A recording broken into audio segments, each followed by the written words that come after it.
প্রণাম। শরণাগতি বিষয়ে অনেক সময় অনেকে জানতে চাই বা জানতে চান। শরণাগতি বা সমর্পণ এই বিষয়গুলো বলা হয় বটে কথার জন্য, মানে কথার কথা হিসেবে, যে শরণাগত হয়ে থাকিস বা সমর্পিত ভাব নিয়ে চলিস, তাহলেই সব দিকে মঙ্গল ইত্যাদি। বলতে গেলে তো কিছু বলতে হবে, সেই জন্য বলা হয় উপদেশাত্মকভাবে, অর্থাৎ উপদেশমূলকভাবে। অবশ্যই ইতিবাচক বিষয়গুলোকে গ্রহণ করবেন, সেইভাবে বলা হয়। এবার যখন আরো গভীর রহস্য বোঝার বিষয় আসছে, তখন আরেকটু খুলে বললে, আরেকটু ভেঙে বললে বিষয়টা বুঝতে পারা যায়। সাধন পথে যখন আমরা চলা শুরু করি, সাধনা যদি ঠিক হয়, তখন কিছু লক্ষণ প্রকাশ পায়। সাধনা ঠিক হচ্ছে কিনা লক্ষণ কিরূপ?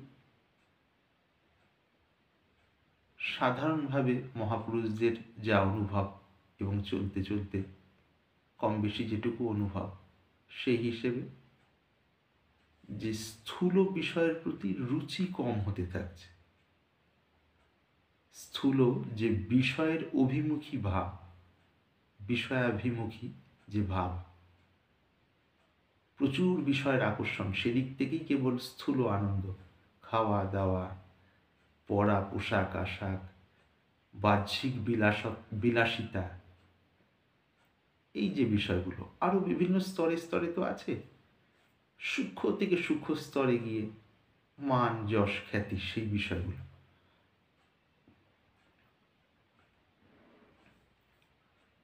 এই যে বিষয়ের প্রতি যে টান, সেটা ভেতর থেকে কম হতে থাকবে। বিষয়ের প্রতি টান যত যত কম হবে, তত তত যে রিপুগুলো, যেগুলো কাম ক্রোধ লোভ মোহ মদ মাৎসর্য, এই রিপুগুলোর প্রভাব ধীরে ধীরে কমতে থাকে। বা থাকলেও, প্রভাব হলেও সময় সময় এগুলোর প্রভাব আমাদের মনকে টেনে নিচের দিকে নামাতে চায়। কিন্তু নিচের দিকে নামানোর যে টানের যে সময়কালটা, সেই ব্যাপ্তি বারবার টেনে, সেটা আগের তুলনায় যদি সাধন সঠিক হয়, তখন ধীরে ধীরে সেই সময়কালটা কমতে থাকে। অনেক লক্ষণের মধ্যে এগুলি বিশেষ লক্ষণ। অনেক সময় আমরা বিশেষ করে ভক্তিপথে চলতে গিয়ে বেশ কিছু আচার অনুষ্ঠানকে মূলে বেশি গুরুত্ব দিয়ে ফেলি, অর্থাৎ মূলটা ভুলে গিয়ে ওগুলি গুরুত্ব দিই, আচার অনুষ্ঠান নিয়ম কানুন ইত্যাদি। দরকার বেশ কিছু নিয়ম কানুন বা বিধিনিষেধ চলতে গেলে, কিন্তু মায়ার প্রভাব, ওই যে বলা হয় যে বিভিন্ন জায়গায় আসল যে ধারাটি, সেটিকে বিস্মৃত হয়ে, অর্থাৎ ভুলে গিয়ে, বিস্মৃত হয়ে মনটি গৌণ বিষয়ে আটকে যায়। গৌণ বিষয়ে ঠিক আটকালে কি হয়, ওই গতিটি তখন ধীরে ধীরে ধীরে ধীরে ধীর হয়ে যায়, বিলম্বিত হয়ে যায়। আবার সেদিকে থাকতে থাকতে আরো কিছু স্থূল বিষয় ফেসে যাওয়া হয় আর কি, মানে আটকে যাওয়া। তো সেই জন্য সাধু সঙ্গ, সৎসঙ্গ যদি সেইরূপ পাওয়া যায়, জাগ্রত সৎসঙ্গ, কতগুলো একঘেয়ে ঘ্যানঘ্যানানি কথার পেছনে কোনো প্রাণ নেই, বা যারা বলছেন কথাগুলো, কতগুলো শেখা কথা, রাগ দেশযুক্ত স্থূল মানসিকতার মধ্যে, জটিল মানসিকতার মধ্যে বিভিন্ন ভেবে ভেবে ভেবে ভেবে যে কথা, সেই ধরনের সৎসঙ্গে খুব বেশি উৎসাহ প্রেরণা পাওয়া যাবে না। তার কারণ কি, কথা যেখান থেকে বেরিয়ে এসছে, তার পেছনে প্রাণের অদ্ভুত অলৌকিক শক্তির সেই তরঙ্গ নেই। প্রাণের অদ্ভুত অলৌকিক শক্তির তরঙ্গ সাধনের দ্বারা জাগ্রত হয়। সিদ্ধ অবস্থা যদি থাকে, তখন তো স্বাভাবিকভাবেই তার উৎসের বিষয়টার সঙ্গে যুক্ত থাকাতে সেটা হতে থাকে। যদি সিদ্ধাবস্থায় নাও পৌঁছানো হয়, সাধক বা সাধিকা চলতে চলতে ভেতরের খানিক শক্তির আভাস পাচ্ছেন, সেটা শব্দের মাধ্যমে শ্রোতাদের মধ্যে ধীরে ধীরে ধীরে ধীরে প্রবিষ্ট হয় এবং শ্রোতাদের সংস্কার অনুযায়ী আবার সেটা ফুটে উঠতে পারে, অর্থাৎ কাজ করতে পারে। মাফ করবেন। তো তবে সেইরূপ প্রাণবন্ত সৎসঙ্গ যদি আমরা পাই, যে সৎসঙ্গ ভেতরে শক্তি দেয়, শুদ্ধতা পবিত্রতা প্রতি উৎসাহ বাড়ায়, হৃদ্যতা বাড়ায়, ভিতরের মৌখিক শিষ্টাচার শিখে নেওয়া শেখা নয়, হৃদ্যতা বাড়ায়, অন্যের প্রতি একটা স্বাভাবিক ভালোবাসার টান আসতে থাকে, আর সর্বোপরি সাধনের প্রতি রুচি বাড়তে থাকে।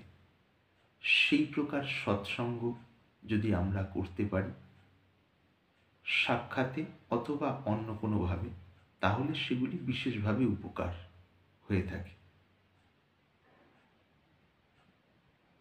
তাহলে আমাদের বিষয় কি ছিল? ঠিক ঠিক সাধনা হলে যে বিষয়গুলো বলা হলো আনুষঙ্গিক আর কি, মানে প্রাসঙ্গিক। তো অনেকেই জানতে চান শরণাগতি বা সমর্পণের বিষয়টি কিভাবে আসে। তো সঠিক সাধনা যদি হয়, সে খুব বেশি বুদ্ধির কচকচানি নেই, তথাকথিত ভাবের আড়ম্বর আতিশয্য নেই, নিজের তরফ থেকে চেষ্টা করে ভাবের আতিশয্য আড়ম্বর স্মৃতি কল্পনার সাপেক্ষে বা বুদ্ধির তথাকথিত কচকচানি নেই, যোগ সাধনার সেরকম দিনে দিনে অভিমান পুষ্ট হচ্ছে সেই ব্যাপারও নয়। সহজ সাধারণভাবে আপনারা ভেবে দেখুন না, এই বিষয়গুলো তো বারবারই বলার চেষ্টা হয়। কিরম? আমরা যখন শৌচে যখন যাই তখন আমাদের মনের ভাব কিরূপ থাকে? আমাদের মনের ভাব খুব স্বাভাবিক থাকে, যেটা প্রয়োজনীয় জিনিস। এখন শৌচের বেগ এসছে, অর্থাৎ মলের বেগ এসছে, সেই জন্য যেতে হচ্ছে, পেটটা খোলসা হয়ে গেলে ওখান থেকে যেমন যেমন হাত পা যেমন ধোয়া বা জলশৌচ ইত্যাদি করা, সেগুলো করে ফিরে আসে। তো ওই ক্ষেত্রে কি একটা বিশিষ্ট ভাব থাকে যে ঢিলেমি একটা অলসতা, হ্যাঁ যাচ্ছি যাবো গেলেও হয়, সেরকম না। হ্যাঁ, বা এই একটা দিক, আবার আরেকটা দিক, যাক আমি একজন বিশেষ বৈশিষ্ট্যযুক্ত জিনিস, আমি শৌচের জন্য যাচ্ছি। হ্যাঁ, আমি ঠিক দেশিভাবে শৌচে থাকি না, শৌচের মধ্যে মলত্যাগের বিষয় থাকি না, হাস্যকর বিষয় যদিও, একটু আর্টিস্টিকভাবে একটু স্টাইলিশভাবে এই শৌচক্রিয়াটি করব, একটা বিশেষভাবে কিছু একটা হবে। সাধারণত এইরকম কোনো ভাবই থাকে না, যেমন মনে আসছে বলছি আর কি। তো আসলে কি হয়, শৌচটা প্রয়োজনীয়, সেই জন্য আমরা গেলাম, মল ত্যাগ হলো, যেমন যেমন যা জল শৌচ করা, হাত পা ধুয়ে ফিরে আসলাম। এই যে প্রয়োজন এবং যাওয়া, এই দেখুন এই সময় মানসিকতাটা কেমন, অলসতা, স্মৃতি কল্পনার খুব বেশি তাড়না নেই, আমি একটা বিশেষ হনু এই ভাবটাও নেই, এই দুটো পাল্লার বিষয়টা নেই, তবে একটা ব্যালেন্স লাইন, হ্যাঁ এটা প্রয়োজনীয় সেই জন্য যাচ্ছে। ঠিক সেই মানসিকতা নিয়ে আধ্যাত্মিক পথে চলা সব থেকে গুরুত্বপূর্ণ। এটা ধরতে পারলে সিদ্ধি লাভের বিষয়টা খুবই ত্বরান্বিত হয়, শীঘ্র হয়। সোজা কথায় বলা হচ্ছে, গুরু হতে প্রাপ্ত মন্ত্র এবং আনুষঙ্গিক উপদেশ পেয়েছি, সেই উপদেশ ধরে করছি এবং করার মধ্যে নিজের তরফ থেকে বুদ্ধিকে খুব বেশি খেলাচ্ছি না, অথচ যেমন বলা হয়েছে সেটিকে সহজ সরল। বুদ্ধিকে খেলাচ্ছি না মানে আমি সোজা চলতে গিয়ে সামনের দেয়াল ধূপ করে ধাক্কা খেয়ে গেলাম না, আমি তো বুদ্ধিকে খেলাচ্ছি না, এইরকম বলদামি নয়, বলদামি মানে বোকামি আর কি, এই জিনিস নয়। এটা একটা কথার কথা, উদাহরণ বুঝে নিতে হবে সব ক্ষেত্রে। উদাহরণ সহজ সরল হবে। হ্যাঁ, গুরুদেব বলেছেন 1 ঘন্টা আসনস্থ হয়ে জপ করা, প্রাণপণ চেষ্টা করা 1 ঘন্টা আসনস্থ হয়ে, বিবেক অনুযায়ী চলা, জেনে বুঝে শারীরিক মানসিক সংযম নষ্ট না হতে দেওয়া। এটা যেমন আমরা পেয়েছি সদাচার, শুদ্ধ আহার, কালে উপাসনা, এই 3টে করছি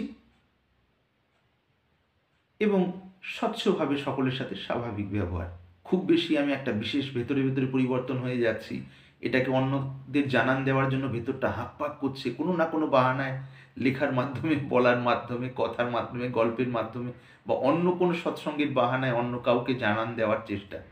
এগুলো না, এগুলো তো আটকে থাকার বিভিন্ন স্টেশনের, মানে এত প্রথম স্টেশন, এত প্রাথমিক স্টেশন, মানে কি বলবো, এটার সেরকমভাবে বলার মতো নয়। সাধারণভাবে, স্বাভাবিকভাবে করতে করতে তবেই তো ভেতরের শুদ্ধতার বিষয়টা ফুটবে। আর শুদ্ধতার বিষয়টা যদি না ফোটে, অথচ এগুলোর মধ্যে লেগে থাকি ওপর ওপর স্থূলভাবে, তাহলে কি হবে? কিছু স্মৃতি, কিছু কল্পনা, কিছু বুদ্ধির খচখচানি, অথবা কিছু তথাকথিত ভাবের আড়ম্বর বা তথাকথিত কেঠো ভাব, এইগুলোই তো হবে। এই সবগুলো আর কিছু হোক বা না হোক, অন্তত সেই পরম তৃপ্তির দিকে যেতে দেবে না। কাজেই খুব সহজ সরলভাবে নিজের বিবেকের প্রকাশ যতটুকু হয়েছে সেই প্রকাশে দেখুন ধরা পড়ছে কিনা চালাকিগুলো, নিজের কৃত্রিমতাগুলো, যেগুলো যেগুলো ধরা পড়ছে সেগুলো ছেড়ে দিন। আর যেমন বলা হয় উপদেশ হিসেবে বা এই পথের নির্দেশনা হিসেবে, সেগুলো ধরে চলুন। দেখবেন কয়েক বছর যেতে না যেতে অনেক স্বচ্ছতা, স্বচ্ছতা বুদ্ধির কচকচানি করে ভেবে নেওয়া স্বচ্ছতা নয়, হার্দিক ভাব, হৃদয়ের প্রাণবন্ততা, সরসতা বাড়ছে, সকলের প্রতি স্বাভাবিক উদারতা বাড়ছে। তার কারণটা কি? বিশুদ্ধ আত্মতত্ত্বের উপর থেকে তো আবরণ সরে যাচ্ছে সঠিক সাধনা হওয়ার ফলে। আর এটি যদি না হয়, তথাকথিত শুকনো বুদ্ধির বিভিন্ন বানানো কচকচানি, অথবা মানে লোক ভুলানো বিভিন্ন কথা, অথবা তথাকথিত বাহ্যিক আড়ম্বর ভক্তি ভাবের নাম করে, এই দুটোই তো আরও বেশি আবরণ বাড়াচ্ছে। আসল জিনিসের তো খবর হবে না।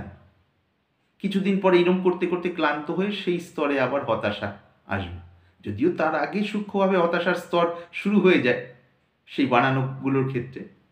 খুব প্রবল হলে তখন, আর যখন পারি না তখন ছেড়ে দে মাকে দেবাচি অবস্থা হয় আর কি। কাজেই এই ক্ষেত্রে সতর্ক থাকা। এইভাবে চলতে চলতে চলাটা যদি সঠিক হয়, সঠিক কিভাবে হয়? ওই যে অন্তরের শুদ্ধতা, পবিত্রতার বিকাশ হবে। অন্যদের সামনে জানান দেওয়ার নয়। স্বামী স্ত্রী দেহ মিলন করে কি আনন্দ পান সেটা পাড়ার মোড়ে গিয়ে জানান দেওয়ার জন্য ছটফট করেন কি? নয়, আন্তরিক বিষয়, শারীরিক ক্ষেত্রেও। আর এটা তো পরম আন্তরিক বিষয়, সেটা আবার জানান দেওয়ার কিন্তু পরম গোপনীয় বিষয়। সেইভাবে চলতে চলতে যেমন যেমন এগোবেন, তখন দেখবেন স্বাভাবিকভাবেই কর্তাভাব কমতে থাকবে, শরণাগতি আসতে থাকবে। এই সংকেত, শরণাগতি আনা যায় না, সততার সাথে চলতে চলতে আপনা আপনি নেমে আসে। কর্তাভাব যত বলবে সেই সেই অনুপাতে শরণাগতি বা সমর্পণ চলে আসে। এই হলো সার কথা। সংক্ষেপে বলা হলো বিশেষ পরিস্থিতির তাগিদে। সারগ্রাহী সার গ্রহণ করবেন, ভুল ত্রুটি ক্ষমা করবেন। প্রণাম।